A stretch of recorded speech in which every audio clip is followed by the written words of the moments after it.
Hi, Dane Ryan at Green Christendom. Today, I've got some fresh tomatillos from my garden. And we're going to make some salsa verde. At least I'm going to try. Now, if I didn't have a garden, I like salsa verde. My mom uses it as a topping in her white chili. It's utterly delicious. But I might not necessarily be motivated to make some myself if I didn't have a garden. Don't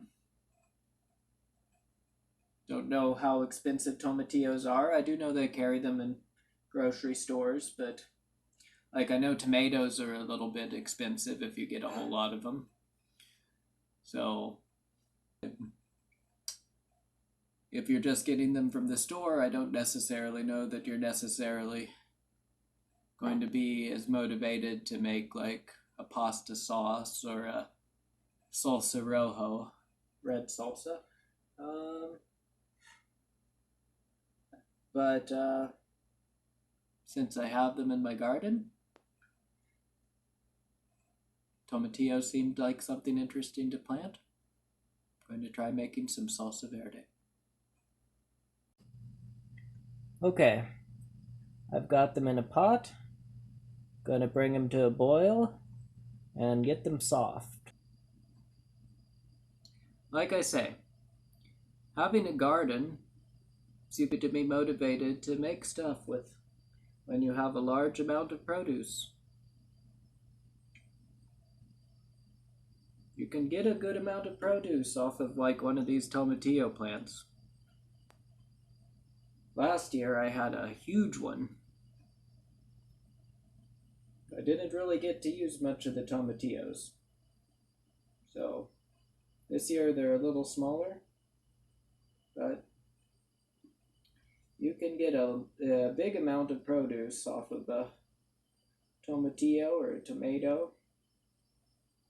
You can do a lot with it. So plant a garden. I'm renting one with the city in a park that's a little ways away from here. But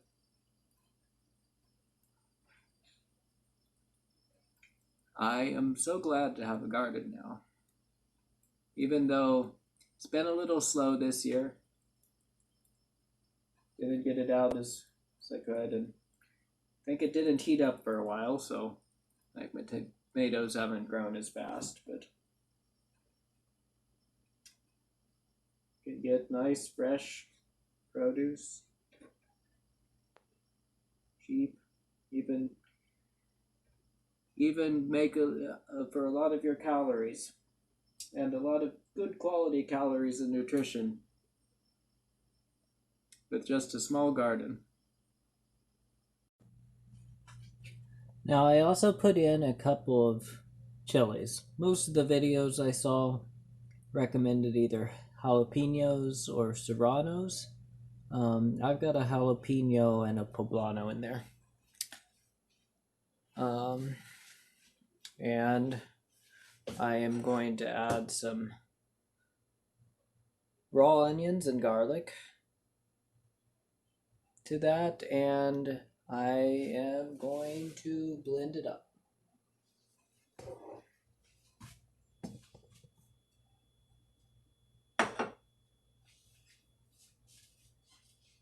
I've heard that the raw onions and stuff are like one of the secrets to like Mexican salsa and stuff. Not sure about that, but okay, I put them in there with the peppers, cut the stems off the peppers. Pepper stems, I believe, are poisonous, just like tomato foliage and probably tomatillo foliage. They're all in the Solanaceae or nightshade family. Of course, some of the Europeans apparently thought that tomatoes were poisonous because deadly nightshade.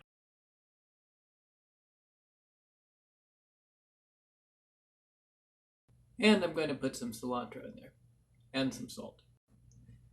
Okay, I'm also going to put it in a pan and fry it off in some oil a little bit.